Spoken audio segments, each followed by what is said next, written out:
ये कहानी है दो दोस्तों की जो कि एक छोटे से गांव में रहते थे। एक बार वो दोनों किसी काम से शहर गए और वापस अपने गांव लौट रहे थे। उनके गांव तक पहुंचने के लिए उनको एक घने जंगल से होकर के गुजरना था और जब वो उस जंगल से गुजर रहे थे तो एक दोस्त को प्यास लगी और वो पानी ढूंढने के लिए रास्ता भटक गए। थोड़ी ही देर बाद शाम हो गई और रात होने ही वाली थी तो उन दोनों की नजर एक गुफा पे पड़ी जो कि पेड़ों से घिरी हुई थी चारों तरफ से। तो उन्होंने सोचा कि यही जगह ठीक है रात बिताने के लिए।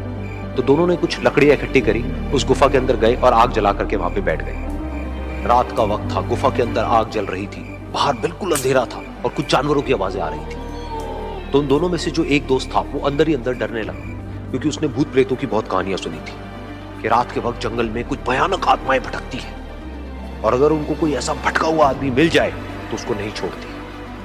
तो जब उसने भूत प्रेतों की बात अपने दोस्त से करी तो उसके दोस्त ने हंसते हुए उससे पूछा, क्या कभी तूने किसी भूत को देखा है? तो उसने कहा, नहीं मैंने तो नहीं देखा, लेकिन मेरे कुछ जान पहचान के लोग हैं जिन्होंने देखा है। तो उसके दोस्त ने उसको समझाने की बहुत कोशिश करी कि यार ऐसी सुनी सुनाई बातों पर विश्वास नहीं करते हैं, अब तू सो जा और मुझे भी सोने दे, मुझे नींद आ रही है। और इतना कह करके उसका दोस्त वहीं पर लेट गया और थोड़ी देर में सो गया। लेकिन वो जो अंदर से डरा हुआ था वो लेट तो गया लेकिन उसको नींद नहीं आ रही थी। उसको लग रहा था कि शायद यहां पर कहीं कोई है जो छुप करके कहीं से उसको देख रहा है। उस आग की वजह से कुछ परछाइयां बन रही थी वहां पर पत्थरों पर, तो उन परछाइयों को देख करके भी वो डर रहा था। फिर कुछ घंटे तक ऐसे ही चलता रहा। फिर उसके बाद में क्योंकि वो थका हुआ था तो उसको नींद आ गई। लेकिन नींद आने के कुछ देर बाद ही उसको एक सपना आया।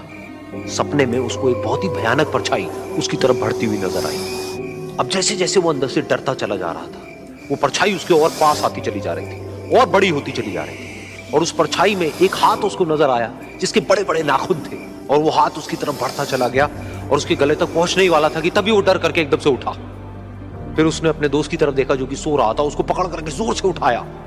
फिर उसने अपने दोस्त को बताया कि उसके साथ में क्या हुआ। तो उसका दोस्त फिर हंसने लगा। फिर उसके दोस्त ने उसको कहा, अब अगर दोबारा से तुझे वो परछाई दिखे तो तू वही कहियो जो मैं तुझे कह रहा हूं कहने के लिए। फिर देखते हैं वो परछाई तेरा क्या करती है। तुझे अपने अंदर ही अंदर बोलना है, मैं तुझसे नहीं डरता, सामने आ। तो उसके दोस्त ने वैसा ही किया। थोड़ी देर बाद दोबारा से उसको सपने में वही परछाई नजर आई और वो परछाई धीरे धीरे उसकी तरफ बढ़ने लगी। लेकिन इस बार वो उस परछाई से डरा नहीं बल्कि अपनी पूरी हिम्मत जुटा करके उसने वही कहा, मैं तुझसे नहीं डरता, सामने आ। मैं तुझसे नहीं डरता, सामने आ। मैं तुझसे नहीं डरता, सामने आ।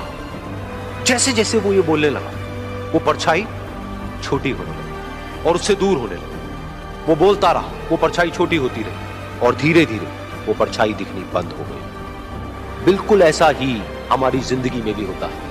हमारे अंदर जितने भी डर हैं, उससे हम जितना डरते हैं हम उतना ही छोटे होते चले जाते हैं और वो डर उतने ही बड़े होते चले जाते हैं। लेकिन अगर हम अपने अंदर के डरों से नहीं डरते और उसका सामना करते हैं तो दुनिया का ऐसा कोई भी डर नहीं है जो कि हमें डरावा है।